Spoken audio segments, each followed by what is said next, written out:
Hello students, good morning to all of you. Welcome to my channel Ritu NCERT classes. Friends, आप लोगों को हमारे चैनल पर जूनियर सुपर डेट और यूपी डेट की प्रिपरेशन करवाया जाना शुरू किया गया है, जिसमें से हम लोगों ने 3 टॉपिक को बिल्कुल सिलेबस के अकॉर्डिंग अच्छे से कवर कर लिया है, जिसमें रेसे एवं वस्त्र, दैनिक जीवन में विज्ञान और ब्लड का जो टॉपिक है। और अब पिछले वीडियो में हम लोगों ने एनिमल किंगडम्स के बारे में पढ़ा था और सजीवों की क्लासिफिकेशन को देखा था। किसको देखा था? सजीवों का क्लासिफिकेशन ऑफ लिविंग बींग्स को। और आज हम लोग क्या पढ़ने वाले हैं? आज हम लोग पढ़ने वाले हैं क्लासिफिकेशन ऑफ एनिमल्स।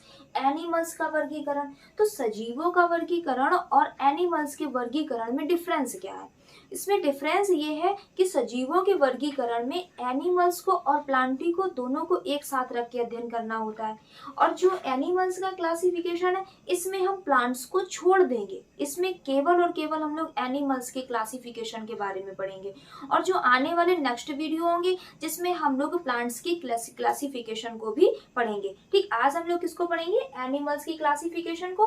नेक्स्ट जो आने वाले वीडियो होंगे उसमें हम लोग प्लांट के क्लासिफिकेशन को पढ़ेंगे। तो आइए शुरू करते हैं। वीडियो को शुरू करने से पहले आप लोगों से मेरा छोटा सा रिक्वेस्ट है, जिन लोगों ने हमारे चैनल को लाइक और सब्सक्राइब नहीं किया है वो लोग प्लीज लाइक और सब्सक्राइब कर दीजिएगा। ठीक, तो क्या है कि एनिमल का क्लासिफिकेशन, जो how many phylum of animals, animals के कितने फाइलम होते हैं, मतलब कि जो हमारे एनिमल्स हैं उनको कितने फाइलम में रखा गया है, कितने संघ में रखा गया है। तो इनको रखा गया है 11 संघ है। कितने संघ में रखा गया है? 11 संघ में। हम लोग यहाँ पर केवल उतना ही पढ़ने वाले हैं जितना हम लोगों के लिए जरूरी है, क्योंकि इसमें पढ़ने के लिए बहुत कुछ है। ये बहुत लेंथी टॉपिक है, बहुत कुछ है पढ़ने के लिए, पर हम लोग यहाँ पर उतना ही पढ़ेंगे जितना हमारे एग्जाम के लिए सफिशियंट है, ज्यादा नहीं पढ़ना है। ठीक है, तो क्या है कि how many phylum of animals, animals की कितने फाइलम है? 11 फाइलम होते हैं। प्रोटो, तो इनकी हम आपको एक ट्रिक भी बताएंगे, जिसे ट्रिक से आप इसको क्या कर लेंगे, लर्न कर लेंगे, आसानी से ये लर्न हो जाएगा। पहले इसको समझ लेते हैं अच्छी तरीके से, फिर इसके बाद हम आपको लास्ट में क्या कर देंगे, ट्रिक बता देंगे, जिससे आपको ये अच्छी तरीके से याद हो जाएगा। सबसे पहले हमारा पहला फाइलम कौन सा है? प्रोटोजुआ।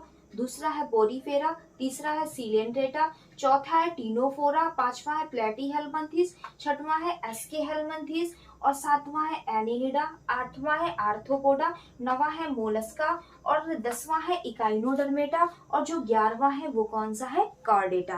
ठीक, तो ये हमारे कितने हो गए? 11 फाइलम, जिसमें क्या है, एनिमल्स को रखा गया है।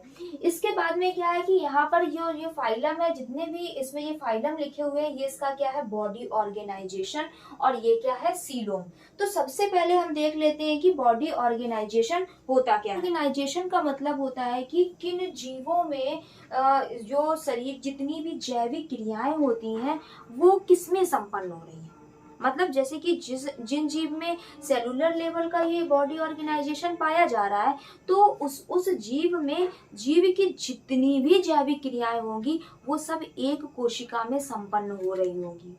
ठीक है, सेलुलर ऑर्गेनाइजेशन का मतलब ये है कि जीव की जितनी भी जैविक क्रियाएं हैं वो सब एक कोशिका में क्या हो रही होंगी? संपन्न हो रही होंगी। इसलिए इसका जो बॉडी ऑर्गेनाइजेशन है वो क्या दिया गया है? सेलुलर लेवल का है।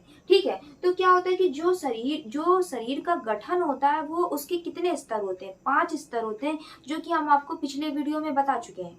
5 स्तर होते हैं ना। पहले कोशिका होती है, कोशिका मिल मिल के क्या बनाती है? ऊतक बनाती है, और जो ऊतक होते हैं वो मिल मिल के क्या बनाते हैं? अंग बनाते हैं, और फिर जो अंग होते हैं वो मिल मिल के क्या बनाते हैं? एक अंग तंत्र प्रणाली बनाते हैं, और जो अंग तंत्र प्रणाली होती है वो मिलकर क्या कर देती है? एक पूरा एनिमल, एक पूरा जीव तैयार कर देती है। ठीक है, तो वही क्या है? बॉडी ऑर्गेनाइजेशन है। कुछ जीवों में क्या होता है कि जीव पूरी जैविक क्रियाएं करने के लिए अलग अलग अंग पाए जाते हैं, जैसे कि हम लोग हो गए। हम लोगों में पाचन के लिए अलग सिस्टम दिया गया है, श्वसन के लिए अलग सिस्टम दिया गया है। तो हम लोगों में कौन सा जो बॉडी ऑर्गेनाइजेशन होगा वो होगा ऑर्गन लेवल का बॉडी ऑर्गेनाइजेशन।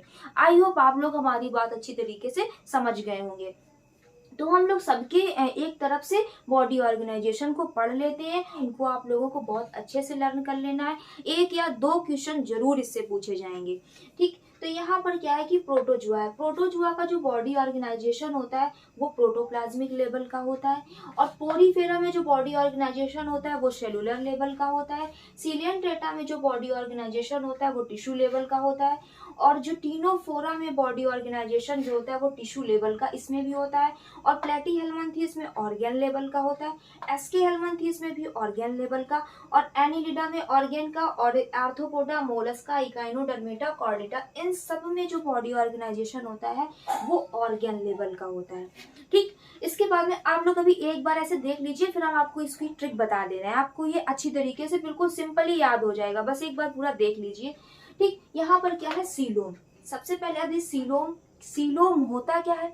सीलो होता है, इसका ग्रीक भाषा में अर्थ होता है खोखली, गुहा, जो कि उपस्थित होती है कहाँ पर, हम जो आहार नाल होती है और जो बॉडी वॉल होती है उसके बीच में द्रव से भरी गुहा होती है, उसी को क्या बोलते हैं, सीलोम बोलते हैं। ठीक, तो जो प्रोटोप्लाज्म वो है, जो प्रोटो जो है, इसमें ये क्या होता है, आसीलोमेट होता है, इसमें कोई गुहा नहीं पाई जाती। जब कोई गुहा नहीं पाई जाएगी तो वो क्या हो जाएगा, आसीलोमेट हो जाएगा।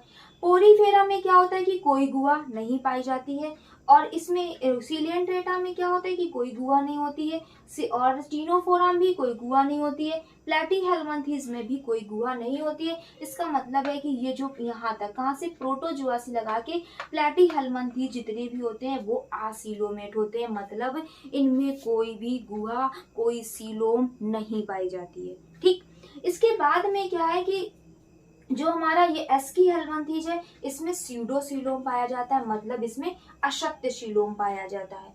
और जो एनिलिडा होता है, इसमें साइजोसीलोम पाया जाता है, जिसको हम लोग ट्रू सीलोम बोलते हैं। ठीक, और जो आर्थ्रोपोडा है, इसमें क्या पाया जाता है कि जो रियल का सीलोम होता है, जो ट्रू होता है, वो यहाँ से कहाँ से, यहाँ से शुरू हो जाता है एनिलिडा से ट्रू सीलोम, और आर्थ्रोपोडा, मोलस्का, इकाइनोडर्मेटा, कॉर्डेटा सब में क्या होता है कि ट्रू सीलोम पाया जाता है, मतलब ये खोखली गुहा पाई जाती है। ठीक, तो ये क्या हो गया, हमारे क्या हो गए, सीलोम हो गए। अब हमें इसको अच्छी तरीके से लर्न कर लेते हैं। हमारी ट्रिक क्या है कि जो एक बच्चा है और उसकी क्या है, माँ है, दो लोग हैं, एक माँ है उसकी और क्या है, बच्चा है। उसको बच्चे को क्या हो रखा है, डायरिया हो रखा है। तो माँ क्या है कि डॉक्टर के पास जाती है, बोलती है कि डॉक्टर साहब इसको क्या है, डायरिया हो गया है, इसको क्या हो गया है, डायरिया हो गया है। तो डॉक्टर साहब क्या बोलते हैं, जो बोलते हैं, बस इसमें सारा, इसी में ये सारा छुपा हुआ है। डॉक्टर साहब बोलते हैं इसको प्रॉपर डायरिया नहीं है, इसको प्रॉपर डायरिया नहीं, हम 3 दवा देंगे, तीनों को फोड़ना, प्लेट में डालकर ऐसे हिलाना जैसे केचुआ चलता है आर में। ठीक, ये हमारी ट्रिक है। तो इसमें प्रॉपर जो लिखा है, इसमें से प्रो जो हो जाएगा प्रोटोजोआ, और पोर से क्या बन जाएगा, पोरीफेरा, डायरिया से क्या बन जाएगा, निडेरिया, जिसको हम लोग सीलिएंट्रेटा भी बोलते हैं। और यहाँ पर ठीक तीनों दवा को फोड़ना मतलब टीनोफोरा, और प्लेट में डालना, प्लेट से हो जाएगा प्लेटीहेल्मिन्थेस, ऐसे हिलाना मतलब एस्केहेल्मिन्थेस, जैसे केंचुआ चलता है, केंचुआ तो सबको पता होता है, केंचुआ जो होता है वो किस में होता है, एनिलिडा में होता है। ठीक, इसके बाद में आर्मिक, आर्मिक में से जो ए आर होता है, ए आर से आर्थ्रोपोडा, एम से मोलस्का, आई से इकाइनोडर्मेटा, और सी से क्या होता है, कॉर्डेटा। आई होप आप लोगों को ये फाइलम अच्छी तरीके से लर्न हो गए होंगे। ना लर्न हो पा रहे हो तो एक बार वीडियो को रोक लीजिए और अच्छी तरीके से इसको लर्न कर लीजिए। ठीक, इसके बाद हम लोग इससे रिलेटेड कुछ इंपॉर्टेंट क्वेश्चंस को सॉल्व करते हैं, जिसमें से पहला क्वेश्चन है, निम्न में से कौन सा आगोहिक जंतु है, इकाइनोडर्मेटा, आर्थ्रोपोडा, एनिलिडा, प्लेटीहेल्मिन्थेस। आगोहिक का मतलब क्या होता है, आगोहिक का मतलब होता है आसीलोमेट, जिसमें सीलोम नहीं होता है। तो कौन होगा, इकाइनोडर्मेटा में तो होता है, ये तो हमने पढ़ रखा है, एनिलिडा में तो होता है, वो भी ट्रू सीलोम होता है यहाँ पर तो, और आर्थ्रोपोडा में होता है।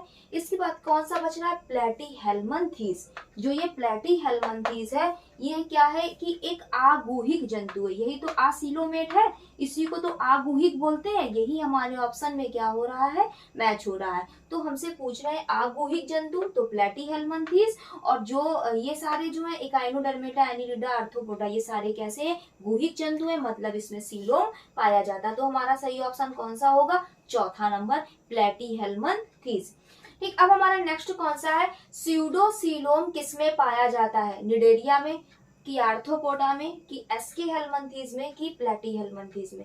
इसमें हमारा सही ऑप्शन कौन सा होगा, इसमें हमारा सही ऑप्शन होगा एस्केहेल्मिन्थेस। ठीक, क्योंकि स्यूडोसीलोम जो होता है अशक्त सीलोम किसमें पाया जाता है? एस्के हेलमंथीज में। ये सारे इंपॉर्टेंट क्वेश्चन है जो किसी न किसी एग्जाम में आए हुए हैं और तभी हमने इनको यहाँ पर लिया हुआ है। ठीक, तो सीडोसीलोम किस में पाया जाता है? एस्के हेलमंथीज में। बिल्कुल सीधा सीधा ऐसे ही क्वेश्चन आया है, बिल्कुल उसको रट लीजिए।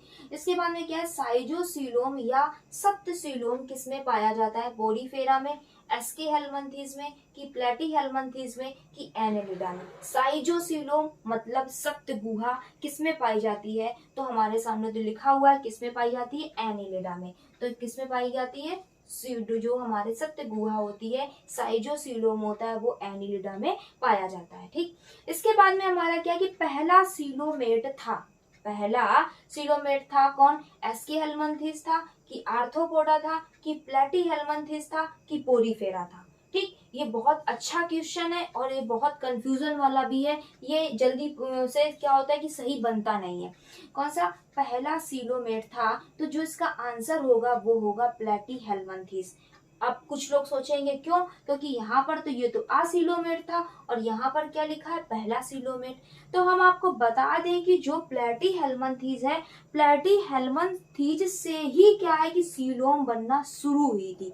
सीलोम इसमें थी नहीं, प्लेटी हेलमंथीज में सीलोम थी नहीं, पर यहाँ से क्या थी? बनना शुरू हुई थी। तो इसलिए कहा जाता है कि जो पहला सीलोमेट था वो कौन था? प्लेटी हेलमंथीज, क्योंकि यहाँ से सीलोम बनना शुरू हो गया था, बना नहीं था। ठीक, तो सही आंसर कौन सा होगा? प्लेटी हेलमंथीज।